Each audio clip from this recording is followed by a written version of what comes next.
Hello students, कैसे हो आप सब। Today we come up with a new chapter of this particular series of class 8. So in this chapter we will discuss about stars and solar system and this is your chapter number 17. So this is your chapter number 17, that is stars and solar system. तो इस chapter में हम क्या पढ़ने वाले हैं, stars और solar system के बारे में पढ़ेंगे. एज वी ऑल नो कि सोलर सिस्टम के अंदर स्टार्स होते हैं. ठीक है, हमने सोलर सिस्टम के अंदर प्लैनेट्स डिस्कस किए थे. सो आज हम देखने वाले हैं कि क्या होता है, क्या होना चाहिए और क्या हम पढ़ सकते हैं, हमने क्या पढ़ा है, हमें क्या पता है. So if we look into the sky on a clear dark night, जब भी हम देखते हैं डार्क नाइट में, far from the glow of street lights we can see a faint band of light running across the heavens. तो ये होता है milky way, our own galaxy. जिसको हम सोलर सिस्टम कहते हैं उसको हम सोलर मिल्की वे कह सकते हैं, जो हमारी अपनी खुद की गैलेक्सी है. इसके अंदर 200 बिलियन स्टार्स होते हैं और काउंटलेस अदर ऑब्जेक्ट्स इंक्लूडेड रहते हैं. The stars of this Galaxy spread out from it centre like a spiral. जो स्टार्स इस गैलेक्सी के हैं वो स्प्रेड हो गए अपने सेंटर से जैसे कि एक स्पाइरल होता है. It is therefore known as spiral galaxy. तो उस गैलेक्सी का नाम हो गया spiral galaxy. All the members of this galaxy, जिसके अंदर सन इंक्लूडेड है, जिसमें सोलर फैमिली आती है और billions of other stars included हैं, वो क्या करते हैं, रिवॉल्व करते हैं एक सेंटर के चारों तरफ रिवॉल्व करते हैं in much the same way जैसे कि अर्थ रिवॉल्व करती है around its own axis. Milky way galaxy एक indeed a very huge object है. तो वी नाउ नो कि जो यूनिवर्स है उसके अंदर billions of such galaxies present हैं और मिल्की वे गैलेक्सी उसमें से एक बहुत छोटा पार्ट है उस यूनिवर्स का as a whole. So on a clear night we can see many stars with a unaided eye. हम बहुत सारे स्टार्स को देखते हैं. So this appears to be twinkle when viewed from the earth.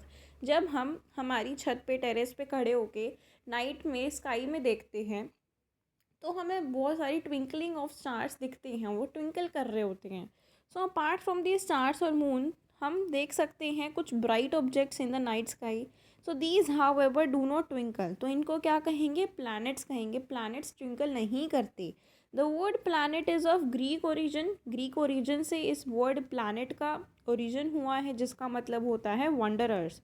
So unlike the stars which appear almost fixed, जैसे कि stars जो होते हैं वो ऑलमोस्ट फिक्स्ड रहते हैं, प्लैनेट्स चेंज करते रहते हैं अपनी पोजीशंस को. सो वी नाउ नो कि जो प्लैनेट्स हैं उनकी खुद की लाइट नहीं होती है उनके पास, वो सन से लाइट लेते हैं और अपनी लाइट को वो रिफ्लेक्ट करते हैं. So their observed brightness is because of the light of the sun reflected by them. यही मैंने आपको भी बताया कि वो अपनी लाइट सन से लेते हैं, उनकी खुद की लाइट नहीं होती. So we also sometimes observe bright lines of light. हमने कई बार ऑब्जर्व किया है ब्राइट लाइन्स होती हैं लाइट की flashing across the sky for a very short duration. उसको हम शूटिंग स्टार्स कहते हैं, जिसको हम कह सकते हैं टूटता तारा. आपने सुना होगा, वो एकदम से आता है for a very short duration के लिए, जिसको ब्राइट लाइन्स ऑफ लाइट के उससे हम ऑब्जर्व कर सकते हैं. जो स्टार, सन, मून, प्लैनेट्स हैं, शूटिंग स्टार्स हैं, ये मेन सेलेस्टियल ऑब्जेक्ट्स हैं जो यूनिवर्स को फॉर्म करती हैं. अब हम पर्टिकुलरली क्या डिस्कस करने वाले हैं, we are discussing now the stars. तो स्टार्स क्या है, स्टार्स बहुत हॉट और ह्यूज हेवनली बॉडीज़ होती हैं जिसके अंदर बहुत हॉट गैसेस प्रेजेंट हैं. तो ये डॉट्स की तरह हमें अपीयर होती हैं क्योंकि they are very far away from us. वो हमसे बहुत दूर पोजीशंस पे हैं. सो इसीलिए वो हमें एक पॉइंट साइज़ की तरह दिखते हैं. So their light takes millions of years to reach the earth. उनकी जो लाइट है वो अर्थ पे पहुंचने के लिए मिलियन ऑफ ईयर्स का टाइम ले लेती है. So distance of stars are therefore express in terms of a unit, जिसको हम लाइट ईयर कहते हैं. डिस्टेंस हम मेज़र करेंगे, एक्सप्रेस्ड होगा वो टर्म्स ऑफ एक यूनिट के अंदर, जिसको लाइट ईयर कहा जाता है. और 1 लाइट ईयर एक ऐसी डेफिनेशन है, इसकी आपको ये याद करनी होगी. 1 light year is the distance covered by the light in 1 year. ये एक ऐसा डिस्टेंस है जो लाइट एक साल के अंदर कवर करती है अर्थ तक पहुंचने के लिए. So that is measured as light year. The star the nearest to the earth is the sun itself. धरती के पास, अर्थ के पास सबसे पहला, सबसे नियरेस्ट स्टार कौन सा है, सन है. और नेक्स्ट नियरेस्ट स्टार क्या है, अल्फा सेंचुरी है, जो कि डिस्टेंस पे है 4.3 लाइट ईयर्स फ्रॉम दी अर्थ। इसका मतलब है कि हमें लाइट इस स्टार से कब मिलती है, 4.3 ईयर्स में मिलती है after it gets emitted from it. जब वो वहाँ से एमिट होती है तो हमें 4.3 ईयर्स के बाद वो हमें मिलती है। So in comparison it takes about 8 minutes only for the light of the sun to reach the earth. So जो सन की लाइट है, सन हमारे इतने पास है कि सिर्फ 8 मिनट ही लगते हैं सन की लाइट को अर्थ तक पहुंचने के लिए।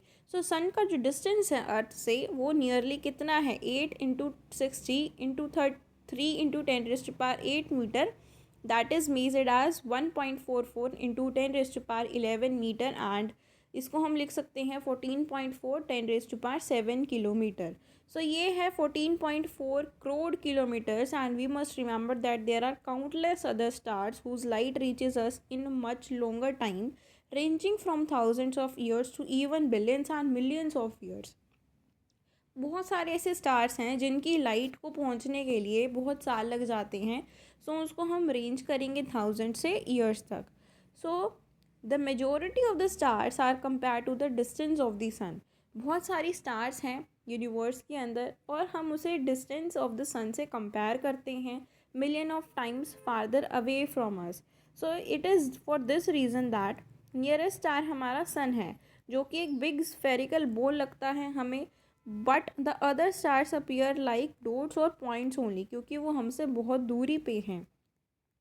जब भी हम स्टार्स को देखते हैं क्लियर डार्क नाइट पे, तो हम क्या ऑब्जर्व करते हैं, जो सारे स्टार्स हैं वो क्या इक्वली ब्राइट दिखते हैं।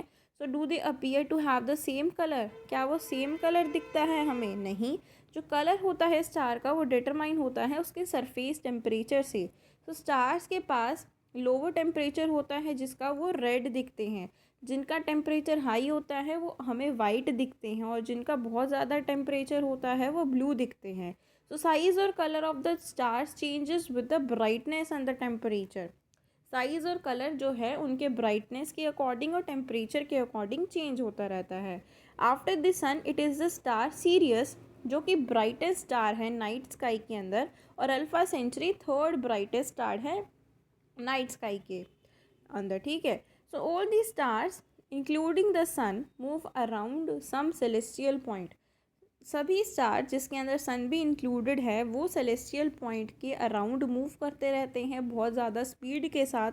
So how ever since the stars are so far away from us, तो डिस्टेंस जो होगा दो स्टार्स के बीच में does not appear to change in spite of their great speed. So वो चेंज नहीं होता, does not appear to change in spite of their great speeds. Next activity 1, after sunset go to the top of your house or to an open ground from where the eastern horizon is clearly visible. आपको क्या करना है, घर के top पे जाना है या किसी भी खुले मैदान में जाके ईस्टर्न हॉरिजन को देखना है, क्लियरली विजिबल करना है। Look at a rising star can mark its direction with respect to a pole और अ ट्री। आपको ऑब्जर्व करना है, observe the star for about an hour और टू। तो आप क्या ऑब्जर्व करोगे, क्या उसकी पोजीशन में कोई चेंजेस आ रहे हैं। We find that the star appear to move from east to west. हमने देखा कि जो स्टार्स हैं वो ईस्ट से वेस्ट डायरेक्शन में मूव करते हैं। So it is easy to observe that even though the stars do not appear to move with respect to each other in the sky, so उनकी पोजिशंस में shift होता है with respect to the earth. So the star जैसे कि सन वो move करते हैं east से वेस्ट डायरेक्शन में, ये होता है rotation of the earth from west to east, क्योंकि जो अर्थ है वो वेस्ट टू ईस्ट डायरेक्शन में मूव कर रहा है, ठीक है। और जो स्टार्स हैं वो हमें कैसे दिखते हैं, ईस्ट से वेस्ट डायरेक्शन में मूव करते हुए दिखते हैं। So hence stars which appears to rise in the east in the evening, वो सेट होगा किस में, अर्ली मॉर्निंग में वेस्ट डायरेक्शन में सेट होगा। नेक्स्ट है एक्टिविटी 2 में क्या करना है, फर्स्ट एक्टिविटी को रिपीट करना है नेक्स्ट डे। ऑब्जर्विंग स्पॉट को लिटिल अर्ली आपको ऑब्जर्व करना है, और राइजिंग स्टार को फ्रॉम द सेम पोजीशन उसको ऑब्जर्व करना है सेवरल डेज के लिए। What do we observe, we also know that earth revolves around the sun, हमें पता है this revolution of earth around the sun and its rotation about its own axis, ये क्या है, is the cause of the same star rising 4 minutes earlier after each day.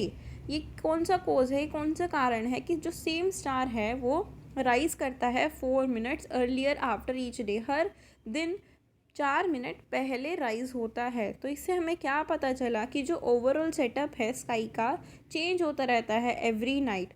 So this change may be noticeable in a day or week, but one can observe the difference over about a month. हमें ये day or week में changes नहीं दिखते, लेकिन हमें month में दिख जाते हैं। नेक्स्ट अब हमारे पास है पोल स्टार, जिसको हम क्या कहते हैं, ध्रुव तारा कहते हैं। सो पोल स्टार को हम ध्रुव तारा कहते हैं। हिंदी के अंदर एक स्पेशल स्टार है जो कि नॉर्दर्न हेमिस्फीयर में प्रेजेंट होता है। इस स्टार को अनलाइक अदर स्टार्स वो फिक्स्ड रहता है एक प्लेस पे, एक पोजीशंस पे। So in fact all the stars appear to revolve around the pole star. सभी स्टार क्या करते हैं, रिवॉल्व करते हैं पोल स्टार के चारों तरफ। सो दिस इज़ बिकॉज जो पोल स्टार है लाई करता है close to the axis of rotation of the earth. Because of this special feature star को यूज़फुल टू ट्रैवलर्स माना गया है, क्योंकि वो उनको हेल्प करता है डायरेक्शंस फाइंड करने के लिए। जो पोल स्टार है वो नॉर्थ डायरेक्शन को डिफ़ाइन करता है, और जो अदर डायरेक्शंस हैं वो उसके रिस्पेक्ट में हम देख सकते हैं, डिफ़ाइन कर सकते हैं। नेक्स्ट है हमारे पास एक्टिविटी 3। आपको क्या करना है, सर्कुलर डिस्क लेनी है from a thick cardboard sheet, pass a sharp knitting needle through the disc at the center such that disc can be rotated freely from the center। आपको एक डिस्क लगानी है ताकि वो अच्छे से रोटेट हो सके। Now pay some same stars on the inner side of the disc. Stars को आपको चिपकाना है डिफरेंट पोजीशंस पे। Paste one star at the position of the needle itself. उसको रोटेट करना है। Observe the stars on the disk. Is there any star which does not appear to move? Where is this star located? तो ये star कहाँ locate हुआ? It is the star at the centre which appears to be stationary. ये एक ऐसा star था जो centre में था और स्टेशनरी रहा, जो मूव नहीं किया। All the other stars appear to move about the centre of the disc. Point of rotation जो स्टेशनरी स्टार था वो कॉरस्पॉन्ड कर रहा था पोल स्टार पे। सो आई होप आपको ये एक्टिविटी अच्छे से समझ आई होगी। तो अगर आपको ये वीडियो अच्छी लगी हो तो please do like this video, share this video as much as you can with your classmates, friends and relatives. ठीक है, कमेंट कर सकते हैं आप, अगर आपको वीडियो कैसी लगी आप बता सकते हैं कमेंट सेक्शन में। सब्सक्राइब करें चैनल को जिस बच्चे ने अभी तक सब्सक्राइब नहीं किया है। और हम नेक्स्ट वीडियो में क्या करेंगे, नेक्स्ट वीडियो में हम कॉन्स्टेलेशन चैप्टर जो हमारा टॉपिक है इस चैप्टर का, उससे शुरू करेंगे। So stay tuned for the next video, and if you like my videos please do like, share and subscribe to my YouTube channel for more such related videos. Thank you.